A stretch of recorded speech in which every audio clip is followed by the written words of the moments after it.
Well, hello, Cove Church. So great to be with you today. I hope all is well in your world. There is a classic song written in 1965 by the legendary duo of Paul McCartney and John Lennon. The title of the song is "We Can Work It Out." It's a song that speaks to the issues that every human being will eventually have to address: conflict, disagreement, misunderstanding. You can listen to the song, and maybe for those online, you should probably give it a listen. But if you listen to that song, you'll hear in the lyrics the tension. Try to see it my way. Listen to what I'm saying. It's obvious that things aren't going well, yet the song also speaks of hope. Amidst all that seems to be breaking, it declares this phrase: we can work it out. Now, I don't know if whatever was trying to be worked out got worked out for them when they wrote the song. But for those who follow Jesus, that is a hope that we can absolutely experience.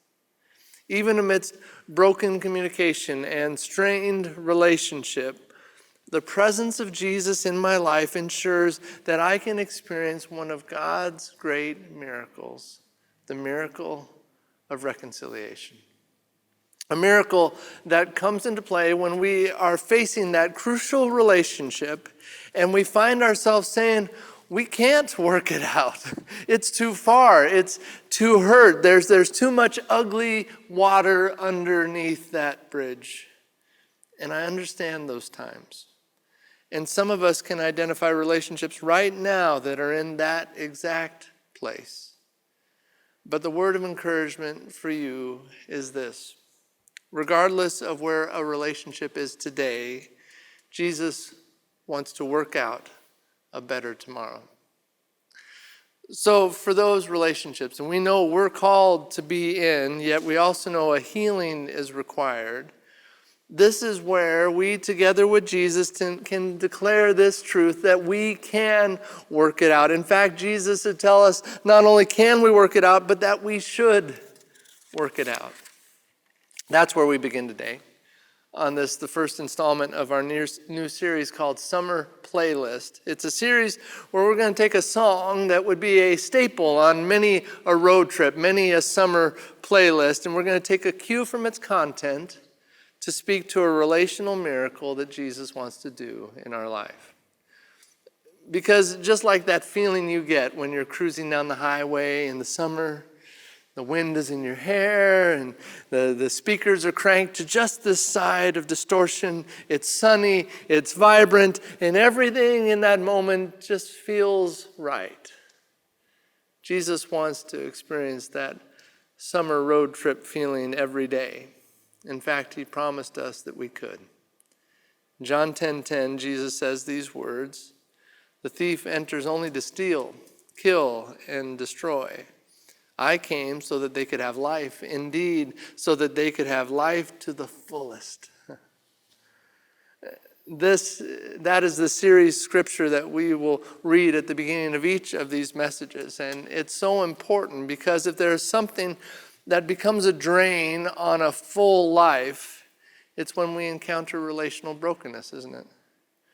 It's those things that deplete us. Even though good things are happening in our life, because of those broken relationships, we feel weary. Like some part of the goodness of God is just leaking out of us. It's like this. If you've ever worn waders as a fisherman, I've worn waders a lot, and I've probably owned more than a dozen pairs of waders in my life. And the story is always the same. The first trip out with waders, they work great, you are dry, they are perfect. But by the second trip, they leak. And usually it's in just one leg. Usually at a seam, but it's in just one leg. By the second trip, there's always a leak. It doesn't matter, and it always gets your attention. You're always like, oh man, here's another leak in one leg. It doesn't matter how dry the other leg is, you always notice that this leg is leaking. That's what happens in relational brokenness. It doesn't matter how many good relationships I have, that broken one becomes the one we always think about. And that's where Jesus wants to give us a new way. And that new way starts with this. First, the process of reconciliation. Matthew 18 is where we're going to be. Let's read it together. Big voices. Go. If your brother or sister sins against you, go and correct them when you are alone together. If they listen to you, then you've won over your brother or sister. But if they won't listen, take with you one or two others, so that every word may be established by the mouth of 2 or 3 witnesses. But if they still won't pay attention, report it to the church. And if they won't pay attention even to the church, treat them as you would a Gentile and a tax collector. Several principles are found within this process that we see Jesus outlining here. The first principle would have to do with this, the idea of direct conversation. Here's the problem that we have to first address in our hearts.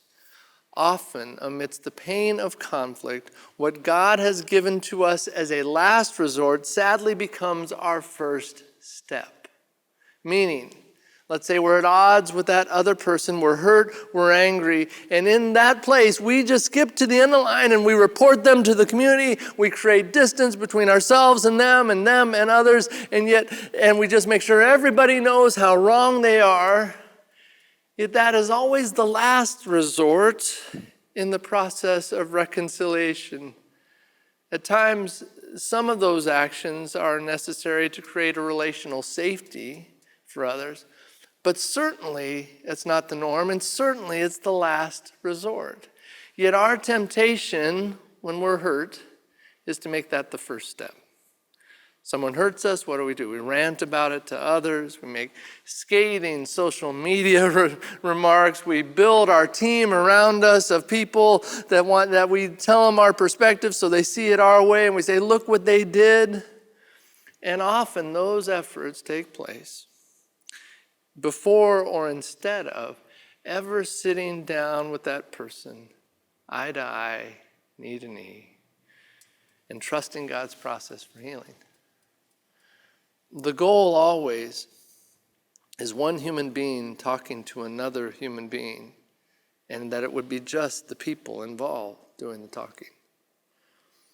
The first goal of reconciling broken relationship is to keep the circle of hurt as small as possible for as long as possible. Why? Because the larger the circle grows, the more removed people become from the reconciliation process. Here's what that means. Let's say I have beef with Jill. Okay? If your name is Jill, I'm not referring to you, Jill. This is just a random person named Jill, not you, Jill. Okay? Imaginary Jill. And by saying beef, I don't mean I'm eating filet mignon with Jill. I mean that there's some hurt between me and Jill. There's some discord. There's some brokenness between me and Jill. There's the problem. I'm upset. I'm in pain. And so is Jill. But instead of going to Jill directly, I instead tell Will and Bill and Patty McGill. Okay? Makes me feel better to tell them my perspective and build my team and get my support. So I share with Will and Bill and Patty McGill about my beef with Jill. Where's the harm, right? I'm just sharing with my friends, Will and Bill and Patty McGill, all that Jill did to make me feel ill. But here's where it gets tricky. Let's say I then read Matthew 18 and I feel a sense of conviction, and I go and fix things with Jill, eye to eye, knee to knee, and it's all good with me and Jill. We even go together to fetch water from up the hill. So I go and heal things with Jill. I sit down, I share, I find understanding and forgiveness. Both of us do. But Will and Bill and Patty McGill may never get that chance. In fact, Will and Bill and Patty McGill might tell Phil and Gil and Grandpappy Dill. Now there are a bunch of folks that don't even know Jill, but when they think of Jill, they feel ill. Because I decided to add them to my team of torment, my posse of pain, my entourage of angst. And like dandelion seeds on a summer afternoon, the seeds of hurt and discord travel far and travel fast. Will and Bill and Patty McGill, along with Phil and Gil and Grandpappy Dill, They don't get the same process that I had with Jill. There's nothing for them to reconcile because the hurt was not theirs in the first place. And although my offense with Jill has been reduced to nil, Will, Bill, and Patty McGill, along with Phil and Gil and Grandpappy Dill, have now picked up an offense that they may carry for the rest of their lives. Unreconciled and unredeemed. A part of their hearts made lesser. Why? Because a circle that should have been small got big. That, friends, is not what Jesus wants for them, and that is not what Jesus wants for you. So the first goal of relational hurt is to keep the circle as small as possible for as long as possible, because being direct is essential to reconciliation. Don't build a posse, go to a person. Now, here's where I have seen this get twisted. I've seen this passage and this process weaponized, and here's how. It happens when you have relationships with uneven power differentials. The passage here says, if a brother or a sister sins against you, that assumes equal relationship, equal in terms of power and influence, brothers and sisters, equal in terms of role. We are peers, we are brothers and sisters. One is not in a position above another.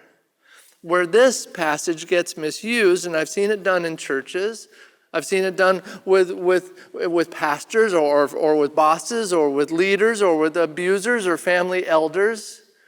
So any relationship where there is an obvious power differential in play, in those cases, the idea of telling someone, go alone and talk to that person is not only unwise, it's cruel. Oh, you're going to make me go alone and talk to my abuser about their abuse? And we can count on the outcome of that meeting being the one in power will prevail and the one beneath will be wounded further. I have seen Matthew 18 used in this way, to keep unhealthy power in place while squashing any necessary feedback or critique. When there is a power differential, it immediately requires moving to the second step of the process, okay? Meaning bringing one or two others into the conversation. Why? To protect the one that does not feel they have safety to be in that room by themselves. They don't feel they can safely have a voice one-on-one. So, to address the power differentials in play, that must be understood. That said, the goal and the way the vast majority of conflicts, the conflicts we encounter, are to be handled is a person to a person.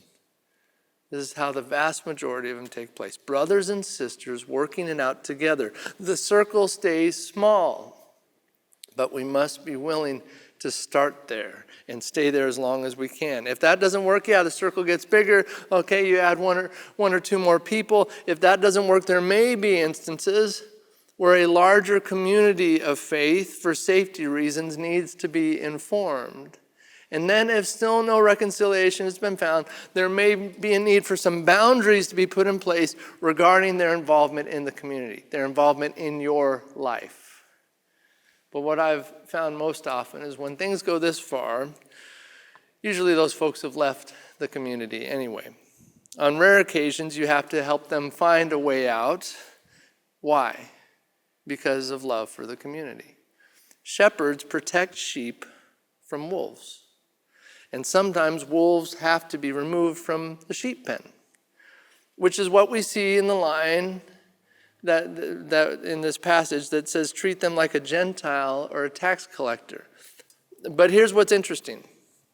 By definition, the Gentile or the tax collector in this context is one who is not in the community of faith. There's a distance of relationship. So I would offer this question to you as a caveat here. How did Jesus treat Gentiles and tax collectors? Answer: Jesus loved them. Jesus had dinner with them. Jesus engaged with them. He left the door of relationship open. So here's the overall truth that this passage is showing us. In relationships, we must have good boundaries while also being ready to build good bridges. We don't permanently write people off. We may need to disconnect for a time. We may need to change the way we relate to them for our own health and our own safety. But even amidst relationships that are not currently reconciled, we hold out hope that because of Jesus in them and in us, reconciliation is always possible. That is the hope behind the process of reconciliation. That's the first thing. But don't approach this process without the second thing. And here's the second thing. The prayer of reconciliation. The passage continues, Matthew 18:18. Let's read it together. Big voices, go. I assure you that whatever you fasten on earth will be fastened in heaven. And whatever you loosen on earth will be loosened in heaven. Jesus is saying, when you approach these conversations and these circumstances, the ones that require reconciliation, he's saying you cannot afford to approach them without prayer. Prayer is what softens the soil of broken and hurting hearts. This is what we need.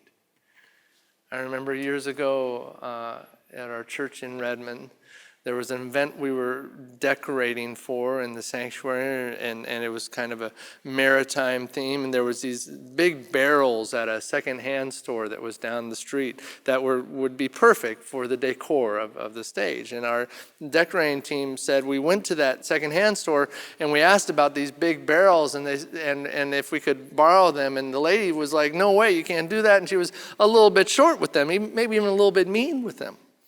And I said, oh, that's a bummer that she didn't, wasn't open to anything about that. That's really, really sad. They said, yeah, she was really not very nice. I said, wow, I'm sorry for that. And they said, well, we've got an idea. I said, what's your idea? They said, we want you to talk to her. I said, really? You want me to talk to her? Yeah, we're going to pray, and then we're going to send you to talk to her. So we did just that. We prayed. We prayed for favor. We prayed that God would open the door. And I remember walking into that secondhand store, and there's the woman they identified. And when I told the woman what we were doing, here's what's going on at the church, and we're having this event, and those barrels that you have would be perfect if we could borrow those or maybe even rent them. We can't afford to buy them, but could we do that for this event, and then we'll bring them back. And she was writing down, I remember she was writing something as I'm talking to her, and she didn't even look up. She just said, sounds good. You can borrow them. I'm like, really? I mean, it's cool. Yeah, do you want me to sign anything? No, I know where you are. Go ahead and take them. Just bring them back when you're done. It was just that simple. I have to believe that it was that prayer of favor that made that possible. I've seen that take place. See, prayer is what turns no's into yeses. Prayer is what turns defensive arms into open arms. Prayer is what makes stuck relationships free. We cannot underestimate the importance of prayer in any effort of reconciliation because of this. Any reconciliation not grounded in God's kingdom will be much easier to dismantle in this kingdom. If we want reconciliation to take place and to take hold, we will bathe those times and those conversations in prayer. Not just because of what God does in the person that we're talking with, but because of what God does in us.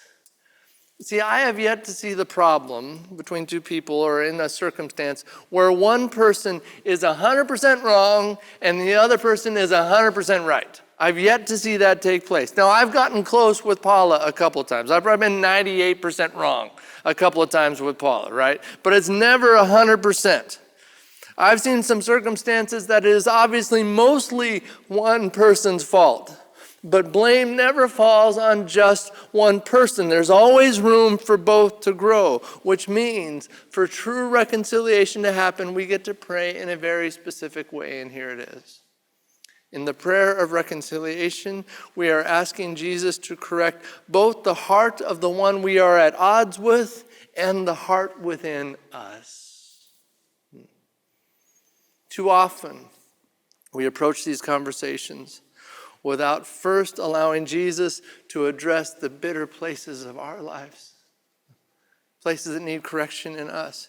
It's like years ago, I was putting pantry shelves. Our laundry room sits under the stairwell, and there was this big open space to store stuff. There was nothing in there, so I put shelves in there, and I turned it into a pantry. And I was so excited because it involved lots of sawing and lots of measuring. I even had to cut 45-degree angles, not just 90s, but 45s. And I was so excited. I was doing math. It was working out great. I was so thrilled. It all came together really well. But my little saw is battery powered.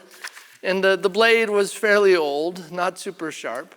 And so I would cut these boards, but then after the cut, there would always be these sharp edges to them, these splintery, spiky edges to them that I would then have to file down and sand down. Even though the board was right in length and in shape, it was only going to cause pain until I addressed those rough edges. Friend, you may be 98% right going into that conversation. But if you don't bathe that conversation in prayer for them and for you, I guarantee you will go into that discussion with sharp edges and splintered edges. And instead of finding healing, you'll just add more punctures and scrapes to their pain. You may even end up spending most of the time in that discussion talking about the flawed way that you shared instead of gaining understanding as to what it was that you shared. This is why we've got to seek Jesus to help us work it out, that we fast and pray around these conversations, because without Jesus, we can end up being right regarding our statements, but being completely wrong regarding the relationship. That's why we need the prayer of reconciliation. It's the second part. Here's the last part. We need the power of reconciliation. Let's finish the passage, Matthew 18, starting in verse 19. Read it with me. Go. Again, I assure you that if two of you agree on earth about anything you ask, then my Father who is in heaven will do it for you. For where 2 or 3 are gathered in my name, I'm there with them. You know, we often mention this passage when we gather together for worship. I find it interesting that its context is really the aftermath of a heart-wrenching process of reconciliation. Jesus is actually giving us the hope on the other side of those interactions, saying, if you would trust me to use this process and to pray over this conversation, you may just experience agreement, a restored relationship, the freedom of knowing that all is well between you and them. And Jesus adds the sweetener as to why we would do that. And here's the sweetener. Here's what it is. Jesus says when reconciliation happens between the two of you in the room, he says, I'll join you in the room as well. When reconciliation is happening at the table, Jesus pulls up a chair. Or perhaps it takes place the other way, that when Jesus pulls up a chair, reconciliation happens at the table. Either way, we see this truth. Spiritual agreement is kingdom rocket fuel. People spend their lives looking for miracles, looking for signs from God. You want to see a miracle? Trust Jesus for the miracle of restoring a relationship that's been broken for years, of finally seeing healing. Those are the miracles that last for eternity. Because relationships are eternal. The presence of Jesus at the table makes that possible. I absolutely know that to be true. Now, here's what I don't know. Regarding your relationships that are hurt or broken right now, I don't know the timing for God's healing for that. I know that we all have some relationships that we long to be reconciled, but it just hasn't happened yet.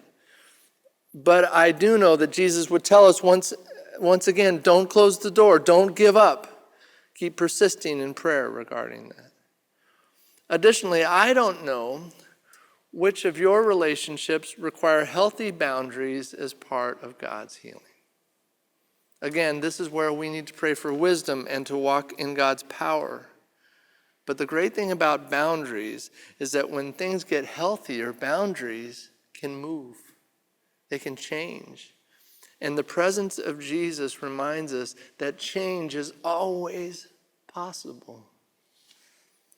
The beautiful promise made available to each of us is this: when we are in agreement with one another, Jesus is there with us.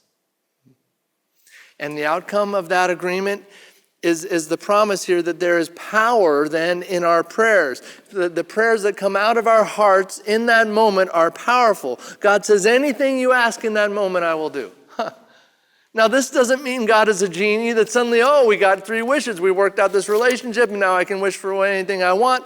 No, that's not what this is saying. What it does mean is that in those miraculous moments of reconciliation, we are almost forced into a place of alignment with God's will, which means the prayer we pray then will be the kinds of prayers that God loves to say yes to.